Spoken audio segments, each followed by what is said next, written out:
I still remember the way the air changed when she walked into the room. Not louder, not brighter, just heavier, like even silence leaned toward her. She wasn't trying to be noticed, but my eyes had nowhere else to go. A woman in her 40s, carrying herself with the kind of calm you only get from years of knowing how the world watches you. Her glance brushed past me once, light as a fingertip, and still my chest tightened. She sat across from me, not close enough to touch, but close enough that every move she made pulled my attention. The way she crossed her legs slowly, the faint sound of fabric shifting, the soft clink of her bracelet as she adjusted it, the faintest trace of perfume, warm, complicated, like something that lingered long after you walked away. I told myself to look away, but I didn't. She noticed. Her lips curved, not quite a smile, more like an acknowledgement that she'd caught me staring. I swallowed, leaned back, pretended I hadn't been studying the angle of her jaw, the way her hair fell in deliberate disorder against her cheek. "You always watch people like that?" she asked. Her voice was low, smooth, carrying a weight that made the question sound more intimate than teasing. "Not always," I said, and then paused. My throat felt too tight, just when I shouldn't. Her eyebrow lifted, and for a moment she didn't answer. Instead, she traced her finger around the rim of her glass, slow, distracted, as if deciding how far to let me go. I shifted, trying to laugh off the tension. But she leaned forward slightly, and the space between us felt thinner, sharper. "Don't call me Madam tonight," she said suddenly. The words caught me off guard. Madam, the title I had used before, half out of respect, half out of habit, never realizing how it landed on her. I stared at her, searching her expression. She wasn't joking. Her eyes, dark, steady, waited for my reply. "Then what should I call you?" My voice came out quieter than I meant, but I didn't take it back. Her lips parted as if she might answer, then pressed together again. A long silence hung there, heavy with something unspoken. Her hand shifted on the table, brushing against mine, not deliberately, not fully, but enough to leave my skin aware of hers. I didn't move. I didn't breathe. The faint tremor in her fingers betrayed something. Nerves, hesitation, or maybe the same pull that kept me from looking away. She withdrew her hand a second later, folding it in her lap, as if nothing had happened. But the warmth stayed on my skin. The quiet grew louder between us. Every tick of the clock on the wall felt sharper. Every inhale felt like it might give me away. I leaned in just slightly, enough for her to notice. "Tell me," I said, not breaking eye contact. Her gaze softened, then flickered, like she was both daring me and warning me. I thought she might finally speak, but she only tilted her head, her lips curving in that same not-quite smile. The room felt too small for the two of us, too filled with things unsaid. My pulse climbed higher, waiting, searching for the words she wasn't giving me. And then, the door behind us creaked open. We both turned at the same time, as if caught, as if we'd already crossed a line that hadn't yet been spoken aloud. The door closed again. Whoever it was hadn't entered, only passed by. But the interruption left the air between us charged, as if the silence itself had leaned forward to listen. She let out a soft breath, one I don't think she meant me to hear. I caught the faintest tremor in it, relief, maybe, or nerves she would never admit to. I should have looked away, given her space, but I didn't. Instead, I studied the faint line at the corner of her mouth, the way her eyes shifted as if she were calculating something private. "You shouldn't," she began, then stopped.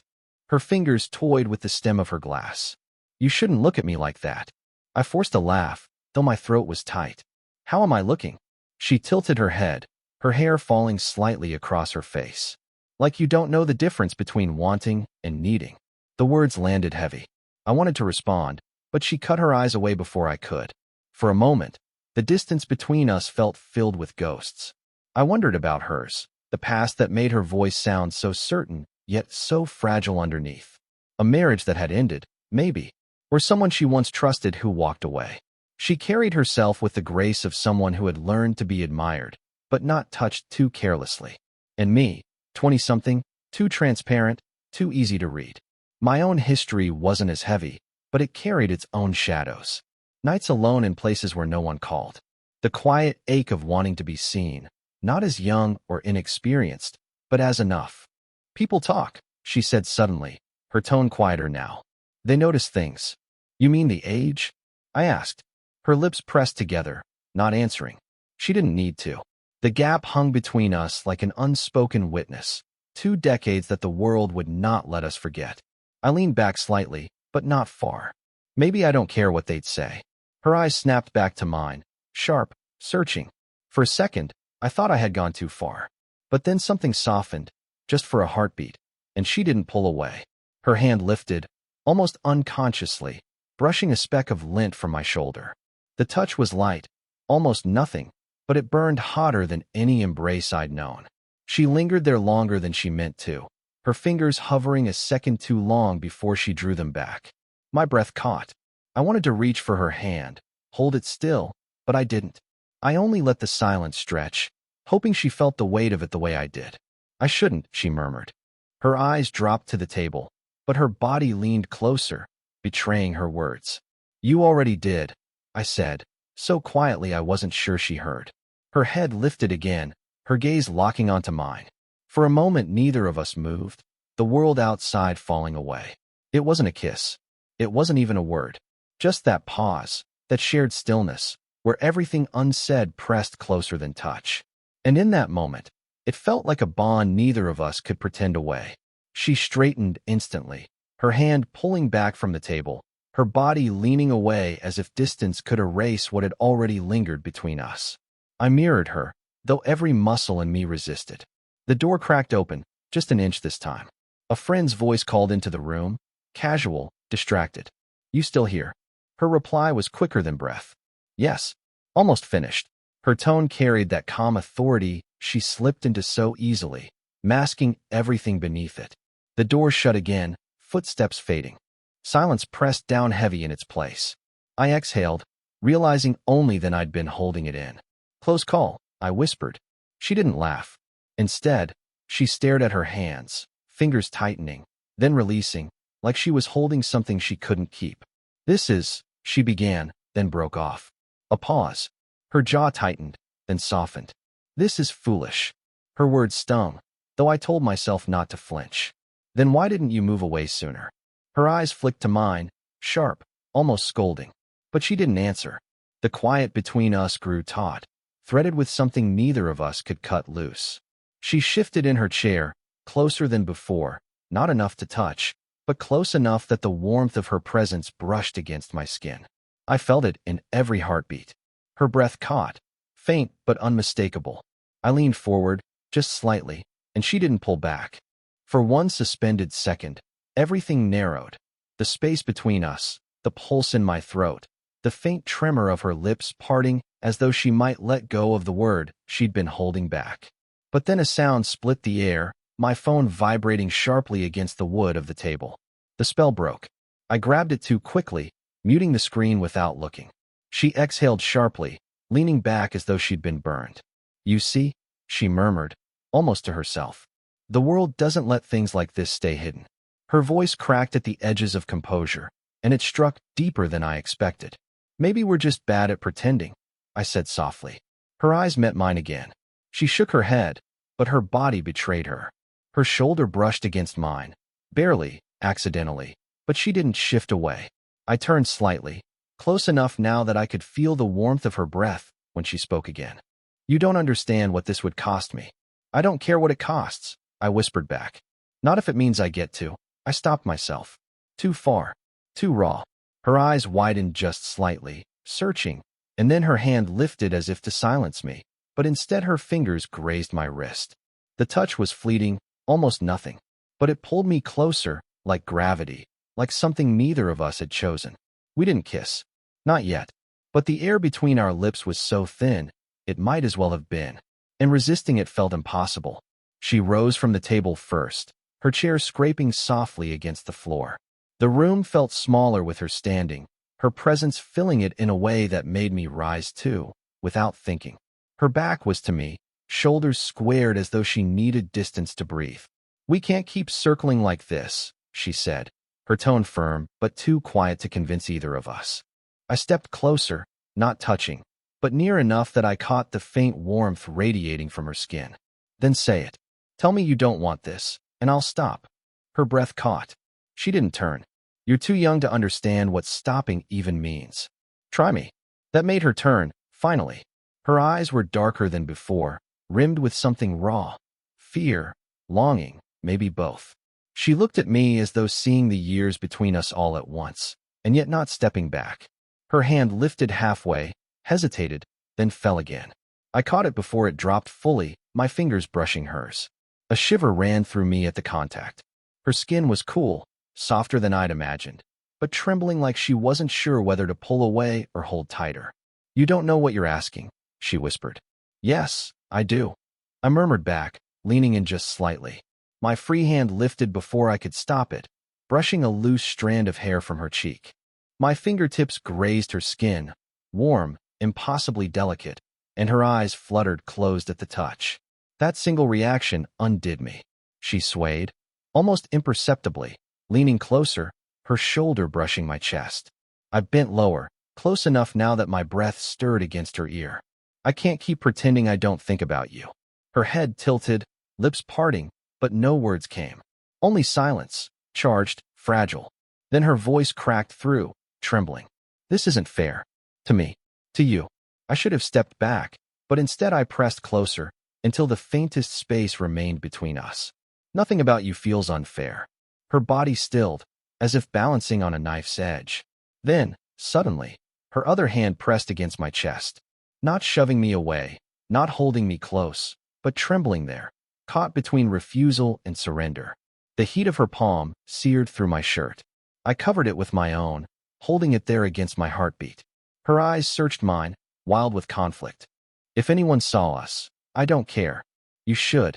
Her voice was almost a plea now. Then stop me. The words hung there, reckless, daring.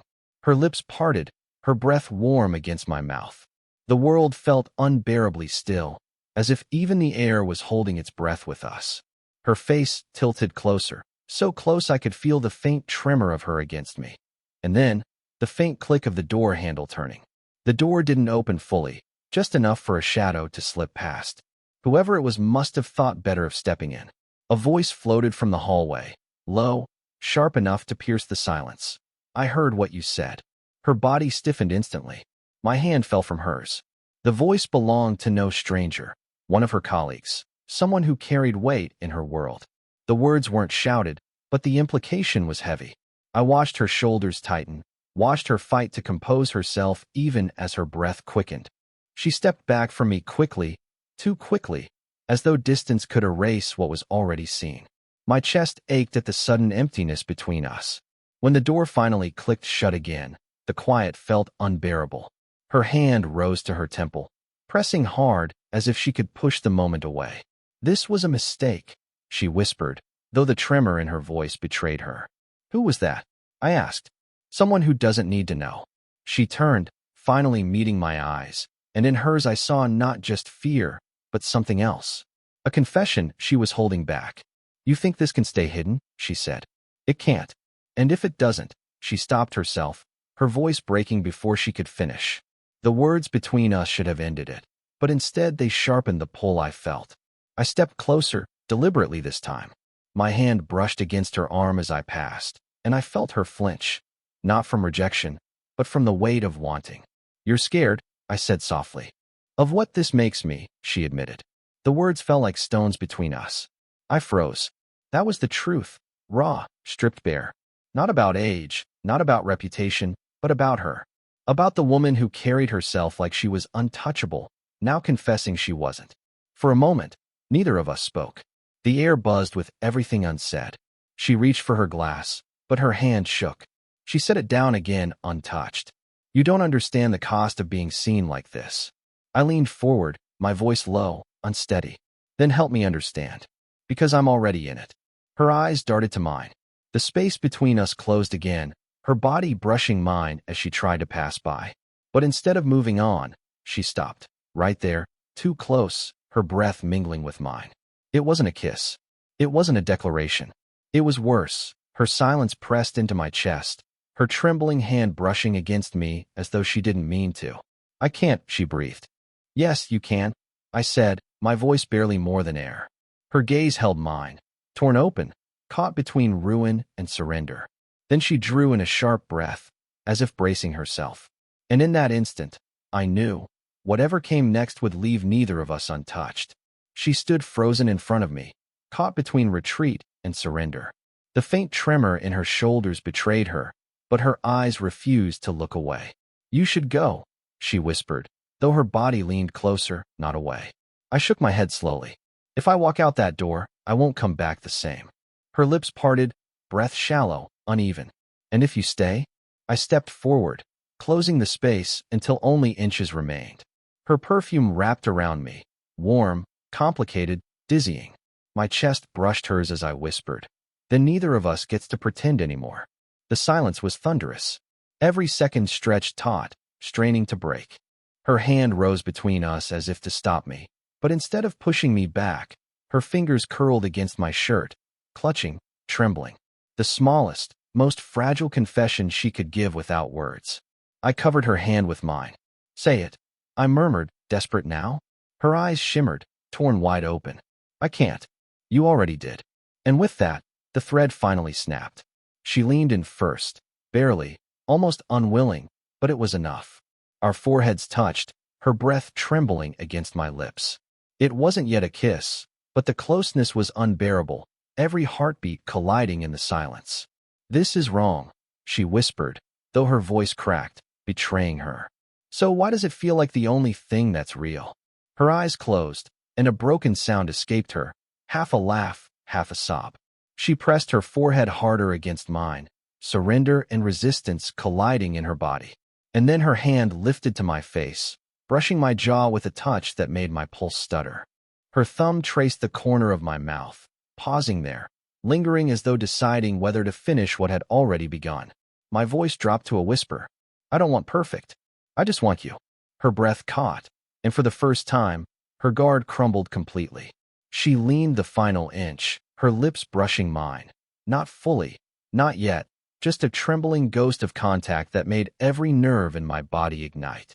We hovered there, suspended, tasting the edge of something that couldn't be undone. Her hand tightened against my chest. My arms finally wrapped around her, pulling her close, no distance left between us. When her lips finally met mine, it wasn't polished or careful. It was messy, desperate, aching, like two people who had spent too long trying not to break. She pulled back first, breathing hard, eyes wide as if she'd just stepped into fire. But then she didn't let go. Her voice was hoarse when she spoke. "Now you know. Now you understand." And I did.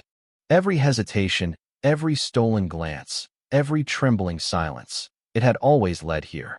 No more pretending. No more distance. We finally saw each other, completely. The room was quiet again, but everything had changed. Her lips still brushed faintly against mine in memory, her breath warm on my skin. She hadn't stepped away this time. She hadn't hidden. Instead, she stayed there, close, her forehead leaning softly against mine.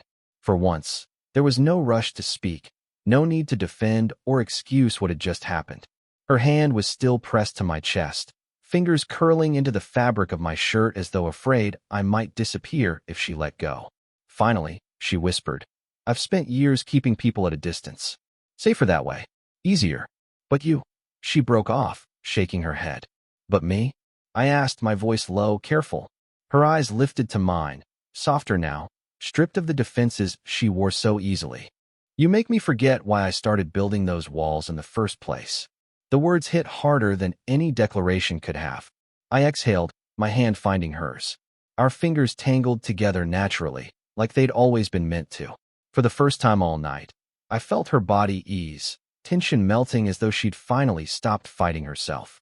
"I don't care about the years between us," I said. "I don't care about what people think. I only care about right now. About you." Her lips curved, not the half-smile she'd worn before, but something real, fragile, warm. She leaned in, resting her head against my shoulder. My arms wrapped around her, pulling her close until she fit against me in a way that felt inevitable. The scent of her hair filled my lungs, the weight of her against me grounding everything. My hand brushed along her back, not urgently, just enough to remind her I was there, holding her, not letting go. She let out a long, shaky breath, and I felt it against my neck. "It still scares me," she admitted quietly. "Good," I whispered. "It means it matters." We stayed like that, neither of us moving, time slipping into something softer. It wasn't about what came tomorrow, or who might have overheard, or the gap in years that had once felt like a wall. It was about this, the warmth of her body against mine, the way her fingers tightened around my hand as if she'd decided at last to stop letting go. Finally, she tilted her head, pressing a gentle kiss against my forehead. It was small, almost tentative, but it carried more weight than anything else that had passed between us. I closed my eyes, letting the moment sink into me, knowing it wasn't fleeting, knowing she'd chosen to stay. When I opened them again, she was watching me, calm now, steady. No more hiding. Whatever came next, we would face it together.